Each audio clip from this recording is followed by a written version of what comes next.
Kuki-Zo Council, also known as KZC, from Manipur. We came all the way from Manipur for this press conference.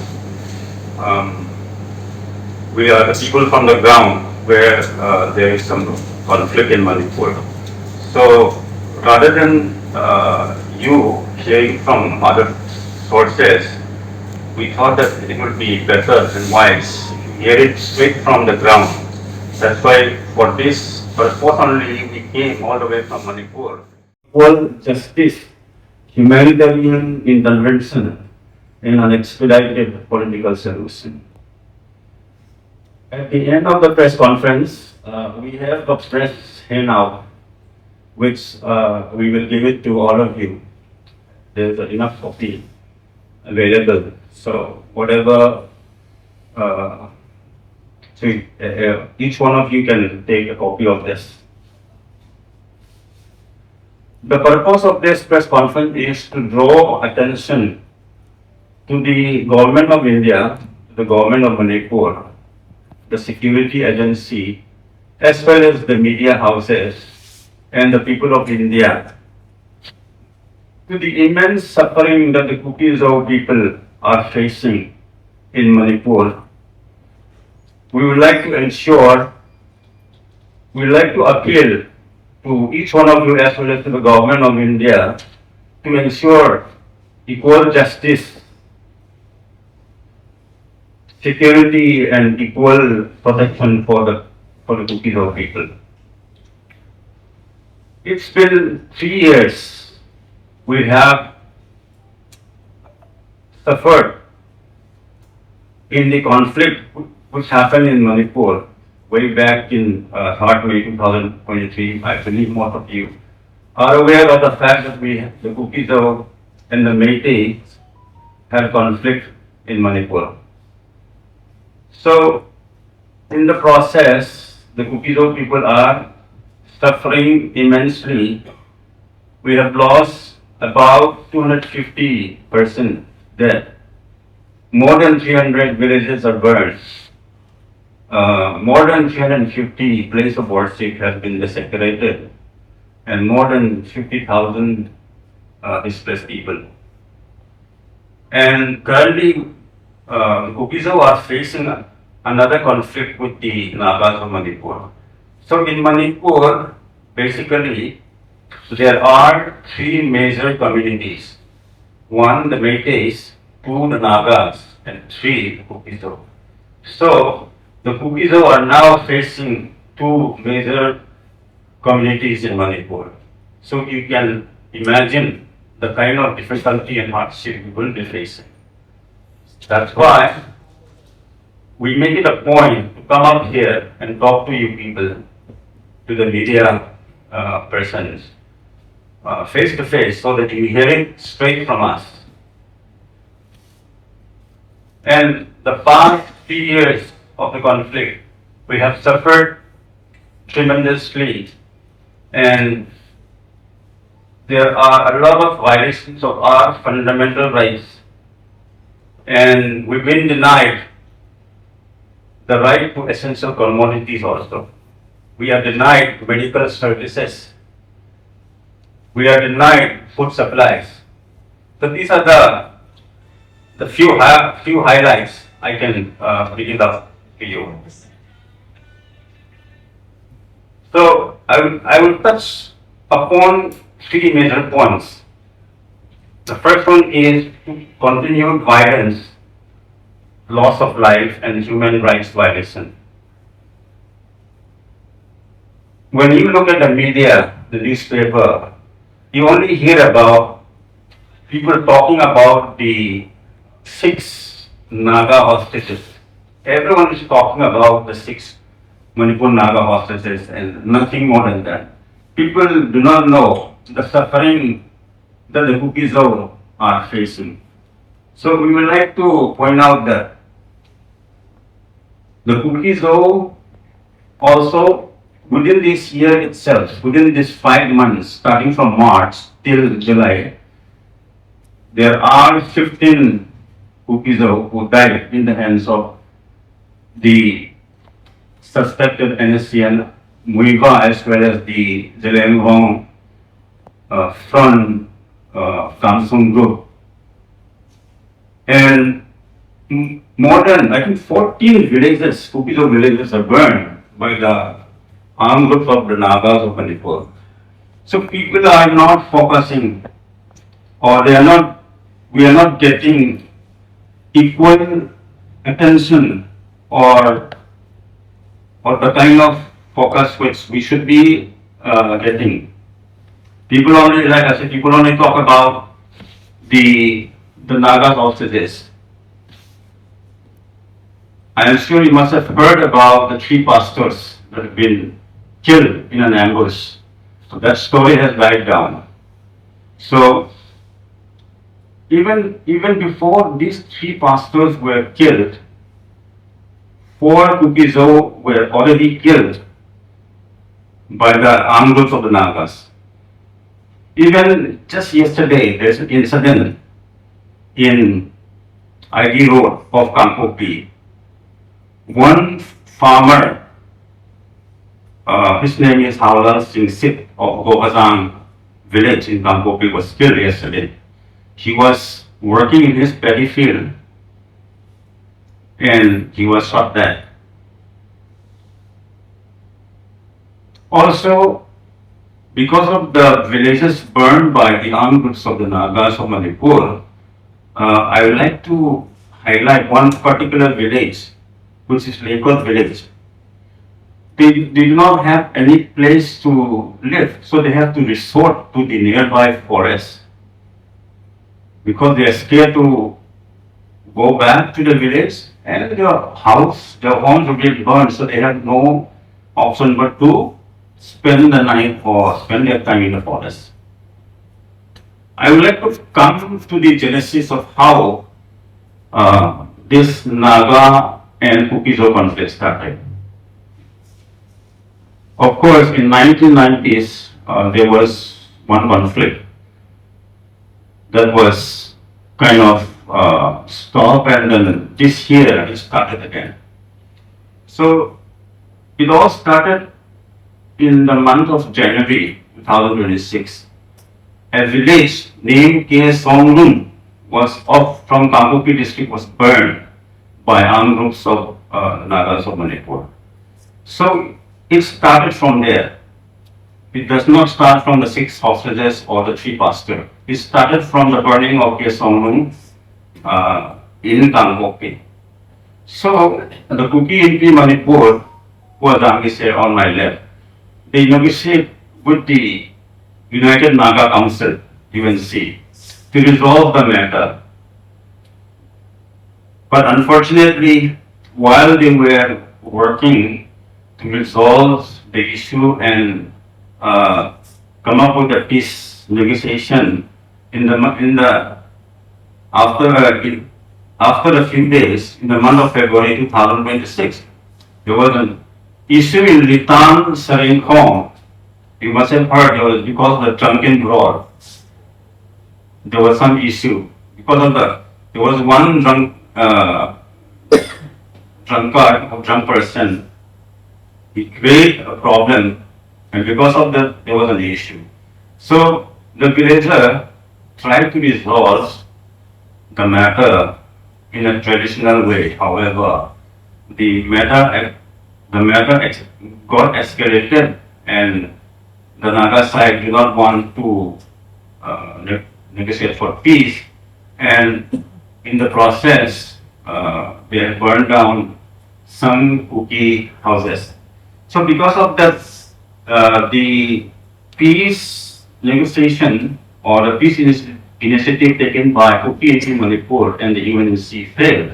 So in the process, the violence continued, and the first fatality happens on 11 March 2026. 5 Kuki-Zo were kidnapped and held hostage by the suspected NSNIM group. In retaliation,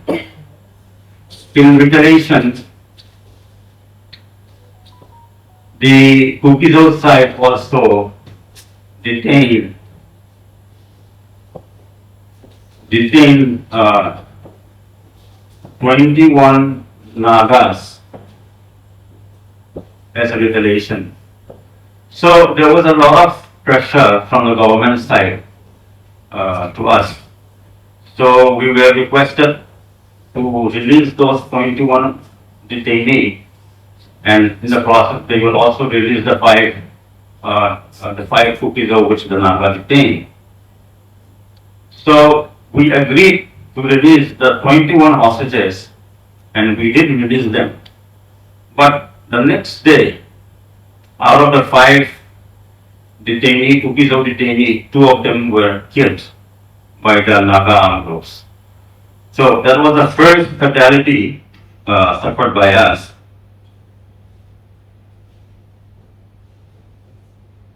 So killing of the KukiZo people did not stop there. So after that, there are many attacks on our villages. Villagers were killed. So till yesterday, 15 KukiZo people have been killed by the hands of the armed group of the Nagas. Yes, 6 Naga hostages were killed, and Kuki-Zo Council did condemn this killing of innocent people. Kuki-Zo Council condemn any kind of killing of innocent people. We never condone this kind of killings. And that's why we wanted to appeal to the government of India, to every one of you, that the killing must be condemned for all, in spite of the ethnicity or the communities. We should not, the government or the media or whoever should not confine or focus only just to the Nagas. We want the government of India, the security personnel or the media to understand the KukiZo are also a victim, and we have lost 15 KukiZo life also. Justice must be equal.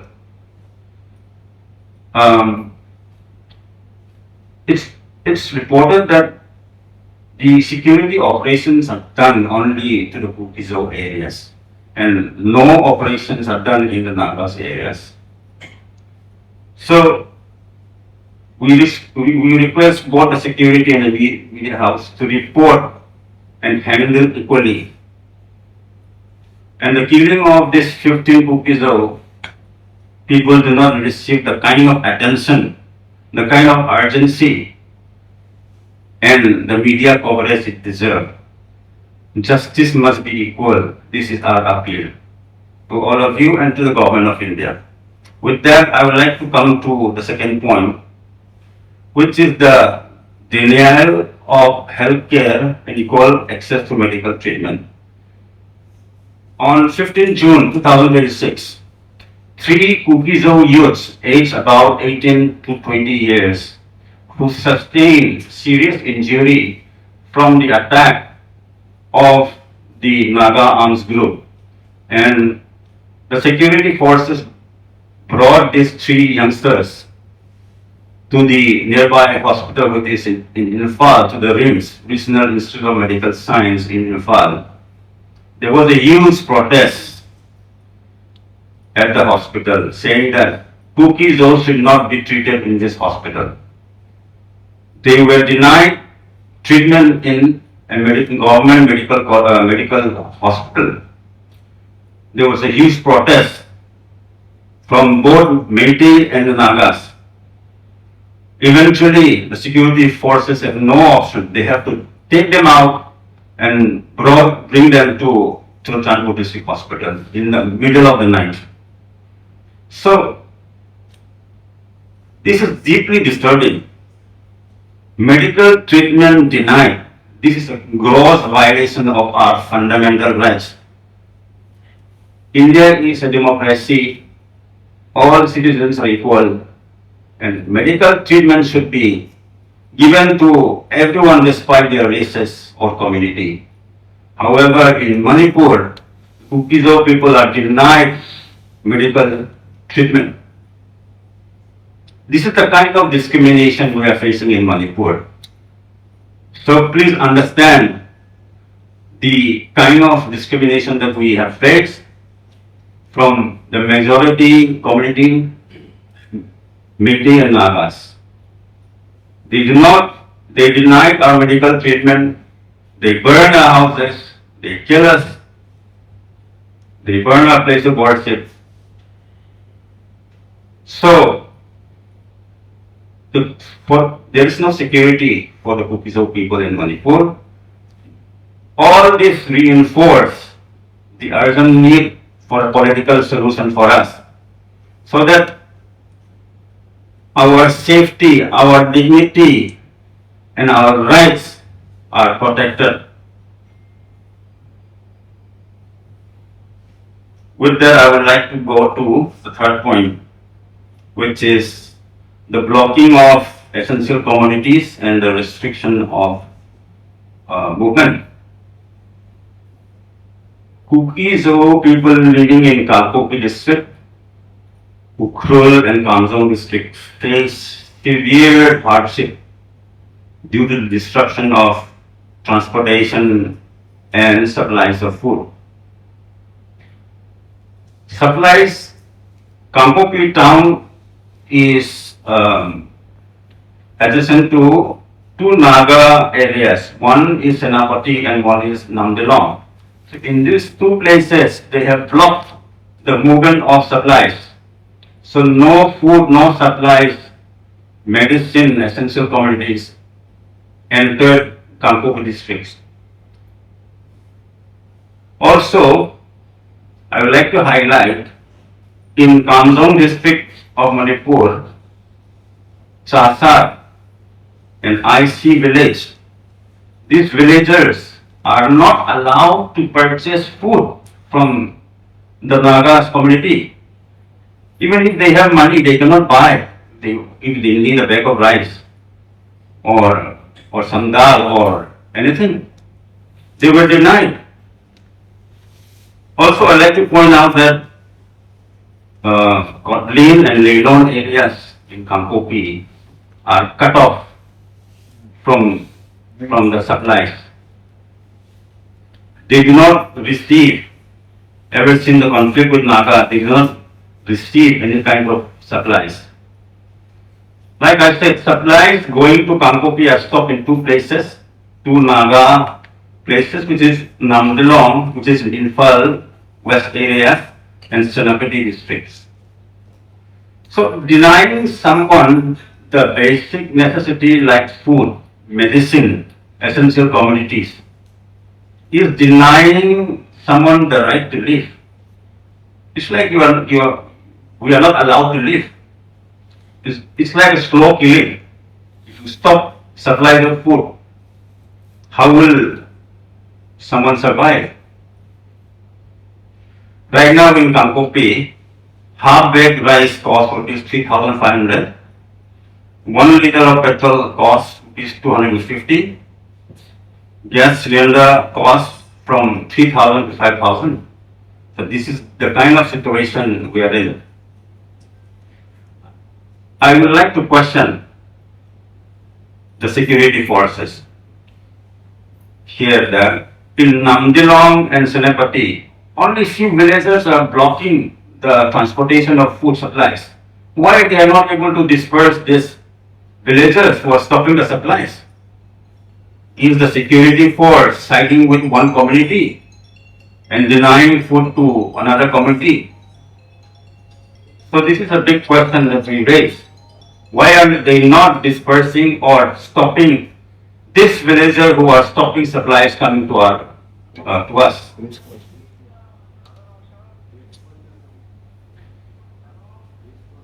So the need for a political solution is strong for us. Like I said before, it's about our survival in Manipur. Three major communities are there: the Meiteis, the Nagas, and the Kuki-Zo. And out of these three, two major communities are against one. And it is very difficult for us. Over the past 3 years, we have faced repeated attack from both Meitei and Nagas. Yes, the popular government was installed, but it's not doing anything. Even after the popular government is installed, we still lost our life.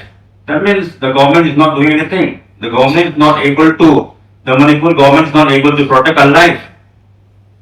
They are not able to provide our food, essential commodities.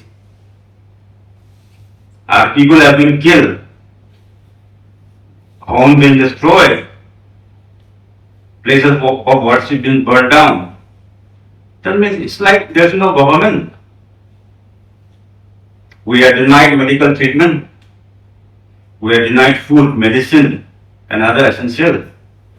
There's no sense of security for the Kuki-Zo people. We are not safe in Manipur. So unless there is a political solution, there will be no security or no justice for the Kuki-Zo people.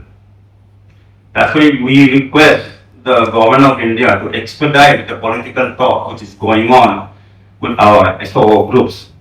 Yes, we have demanded a separate administration in the form of union territory with legislature. We have given our representation and our SOO group are talking with the MHA.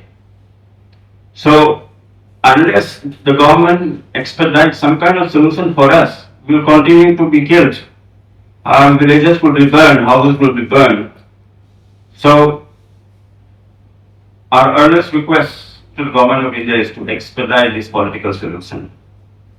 Because once we have this political solution, it will only bring lasting peace, justice for us, security for us, and protection for our people. To end with, I would like to read out some demands that we order prayer to the government. There are 5 points. So we demand or we pray to the government of India to ensure a fair, impartial and time-bound investigation into all incidents, be it from our side or to the Nagas or to the Métis. So there has to be fair investigation of violence.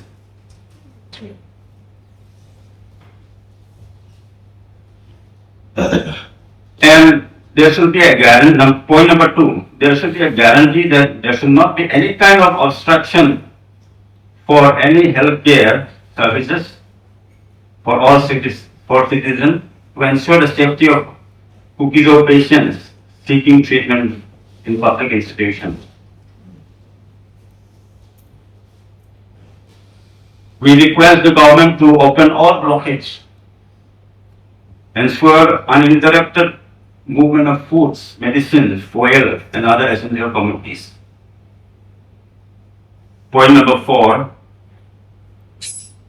our villages must be protected. Our citizens must be protected. So we request the government to provide security to all vulnerable areas to prevent further attacks. Lastly, point number 5, to expedite meaningful political dialogue to achieve just and lasting political solution, which will address the aspiration of the Kuki-Zo people. With that, I conclude this press conference, and I would like to highlight that the Kuki-Zo people are committed to peace. We are open to dialogue and a democratic practice.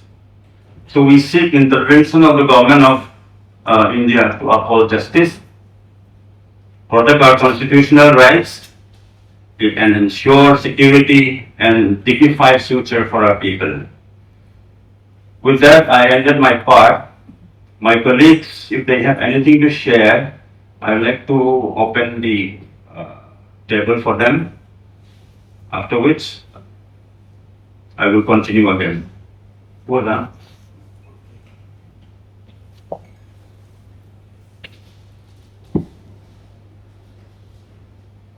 Dear friends, good afternoon. I, on behalf of the Kuki in Manipur, would like to place our humble memorandum which was submitted a few hours ago to the Honorable Home Minister of India. And I was trying to provide you all the important papers for further reference. I was in a hurry, very much hurry position, so I cannot make all those things. However, I just wanted to read out the memorandum which was addressed to the Honorable Home Minister of India regarding seeking immediate intervention on the grave security and humanitarian crisis facing the Kuki-Zo. In it, we have demanded very important 4 points. I will not go lengthy, I will not go into detail. But the demand which we place before the Honorable Home Minister is number 1, to ensure immediate protection of the lives and properties and ancestral lands of the Kuki-Zo people. That is our number 1 demand placed on the table of the Honorable Home Minister.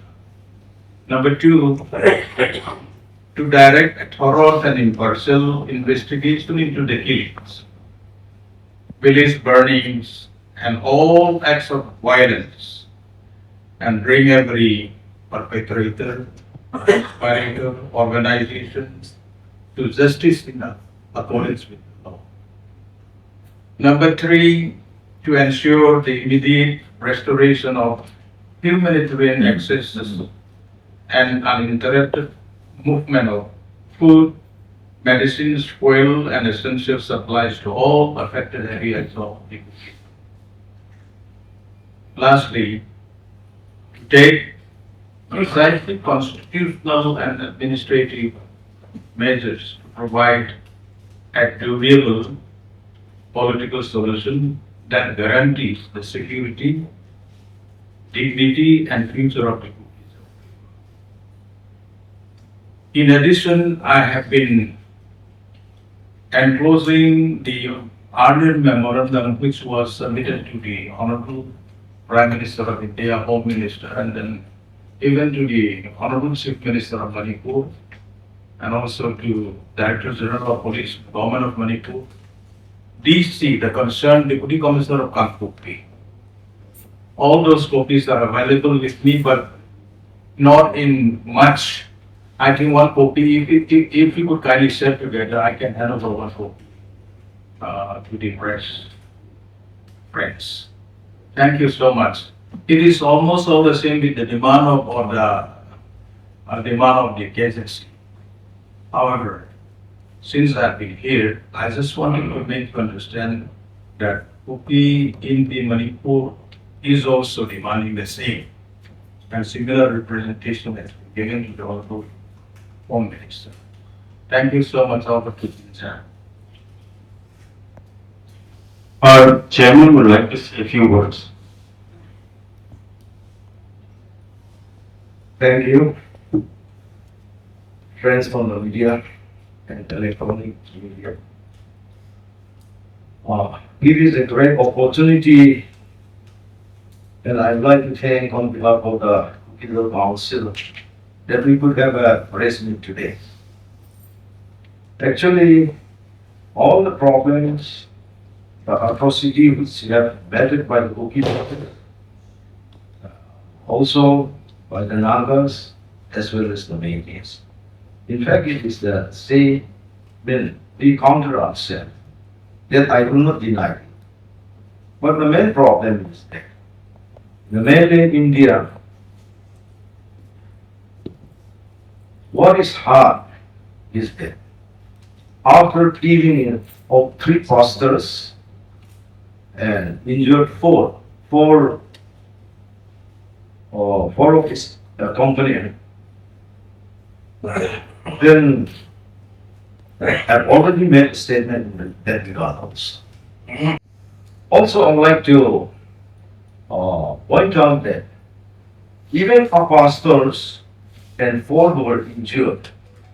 There was an allegation from the Naga side of Manipur that even the pastors were being murdered by the Kuki-Zo itself. And that is also within our territory, I should say, within our area.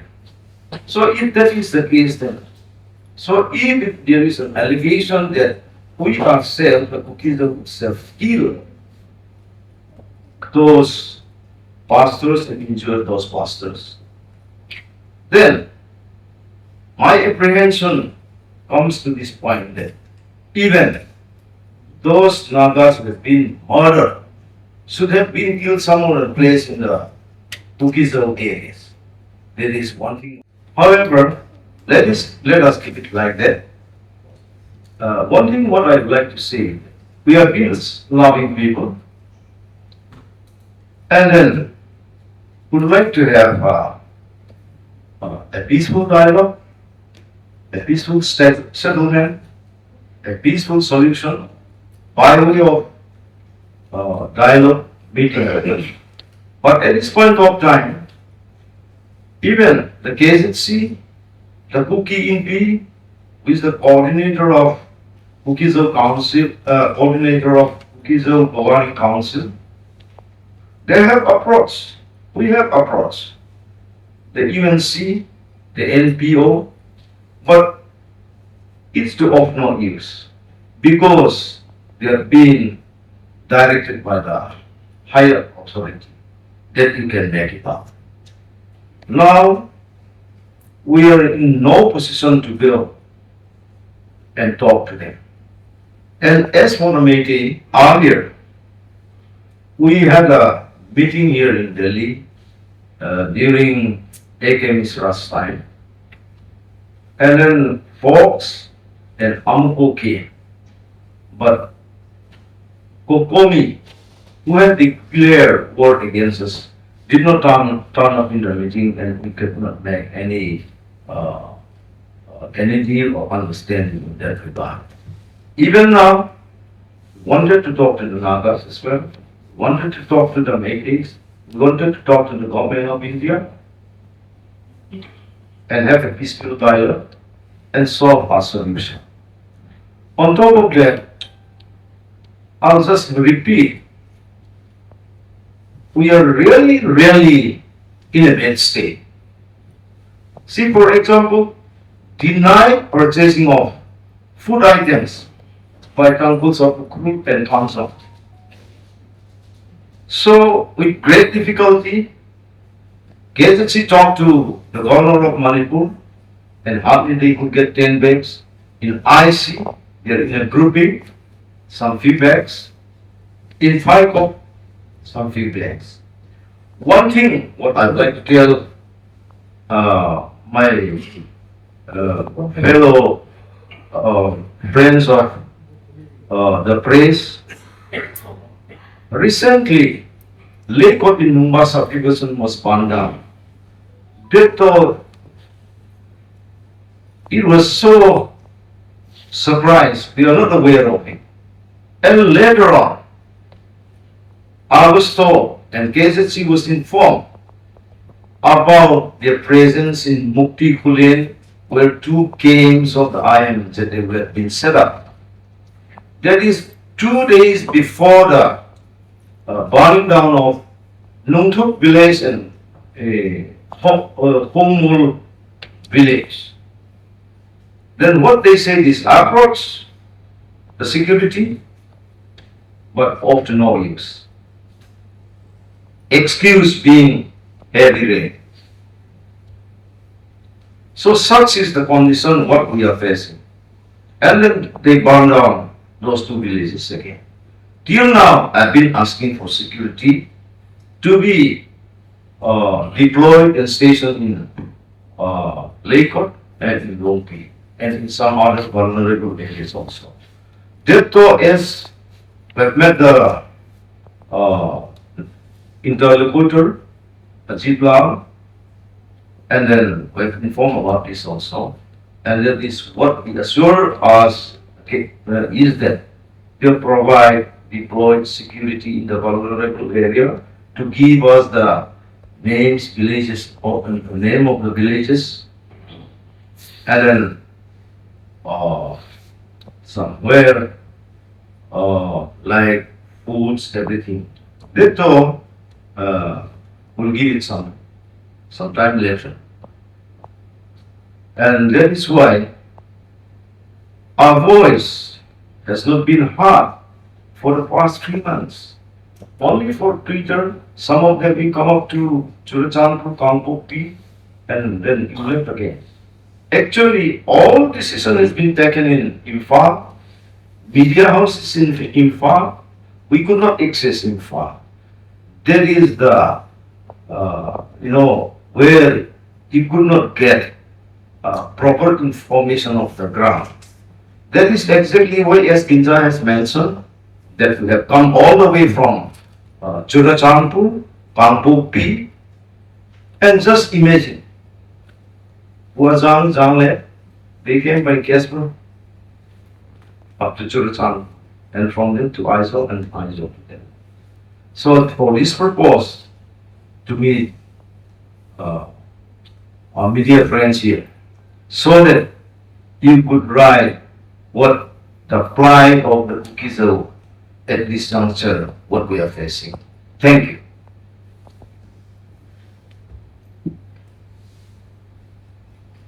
Thank you, Co-Chairman and Co-Coordinator. Like we said, we came all the way from the ground zero to express the story from our side. And with this, I would like to request each one of you to come down to Manipur, come to the real place and do your own investigation.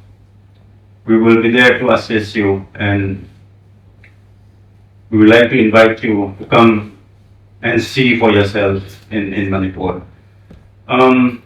We have this press handout, so we have included the list of, in the annexure, the list of villages that are burned and the person that were killed in this Naga conflict in detail, so you will have it, everything here. I'm coming to the end of the conference.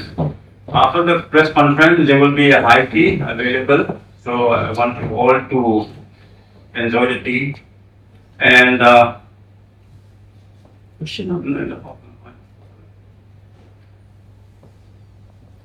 and if you have a few questions, we will be able to answer, not much. So with this, I thank you all for coming to this Kuki-Zo Council press conference, and I requested you to carry out our voice to the rest of the nation and to the world from your newspaper and media. Thank you all once again from Kuki-Zo Council. Here I am just asking you the question. Yeah. In the beginning it was Manipur unrest. In the beginning it was Kuki and Maiki. Nowadays it is the Naga and other tribals also entered in the violence. And what the conflict of interest from your side, from Maiki side, from Naga side? Right.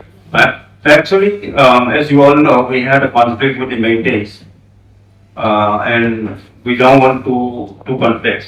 And we've been ignoring the kind of provocation that were coming from the Naga side. We keep on ignoring it, but when the killings start happening, that's when it slowly become a problem. From our perspective, it is the continuation of this Métis conflict. Who knows? The Métis are behind the Nagas to provoke us. I don't know. So it's for you media to find out what is exactly going on. Thank you. Anything else? Sir, for last 3 years, Sorry? since May 2023, up to today, government has tried residential rules, security forces, buffer zones, and according to the new everything all is in vain. Why given the situation going right to work, what is the solution according? I think it has, I think it has something to do with the willingness of the government. This willingness will issue, I would say. If the government is really willing to solve the issue of Manipur, they would. Remember, the previous Chief Minister of Manipur, Dhiren, was put in the chair for a long time in spite of the fact that he was not able to handle the situation. The government let Dhiren in the Chief Minister's seat for a long, long time until there was an audio leak of Dhiren. That's only when the government, the BJP government is telling Dhiren to step down. So if there is a willingness from the government side, I'm sure the conflict in Manipur will be resolved. Indra, one clarification, if you could help us explain. So, when you're talking about road blockades in Kangpokpi and the inflation of essential items and so on, so are you saying that the supply of essential items it has been 100% totally cut off, or are the security forces ensuring a few vehicles to at least come to Kangpokpi? What is the situation? Yeah, with the security force, they did receive few trucks of goods, but it's not going 100%. So the cylinders that your people are buying at these meteoric prices, so these are the ones that have come because of the help of security forces. The few trucks that have come to Kangpokpi. Is that what you're saying? That I am not sure because I'm not from Kangpokpi, but whatever they got, the price is huge. Any other question?